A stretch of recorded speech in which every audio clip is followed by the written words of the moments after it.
పూర్వీకులు ఒక సామెత చెప్పేటువంటి వారు.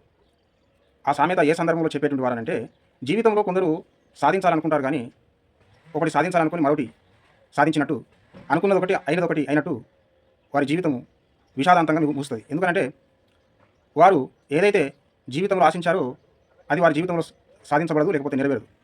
కానీ గురువు అనేటువంటి ఆయన మనకు మంచి శిక్షణ ఇచ్చి, మన జీవన సాఫల్యము కావడానికి తోడ్పడతాడు. అందుకే గురువుకు ఉన్నటువంటి అర్థం ఏంటిదంటే, చీకటిని తొలగించేటువంటి వాడు, వెలుగును ప్రసాదించేటువంటి వాడు. కాబట్టి ఈ జ్ఞానం అనేటువంటి వెలుగు ఏదైతే ఉంటుందో ఆ జ్ఞానమైనటువంటి వెలుగునిచ్చి అజ్ఞానం అనేటువంటి చీకటిని తొలగిస్తాడు. చీకట్లో వెళ్ళేటువంటి వ్యక్తి ఏ గుంతలో పడి ప్రమాదానికి గురవుతాడో తెలియదు కాబట్టి మరి తాను ఆ విధంగా జాగ్రత్త పరుస్తాడు. అందుకే గురువును ఆశ్రయించడం అనేటువంటిది చాలా ప్రాముఖ్యమైనది.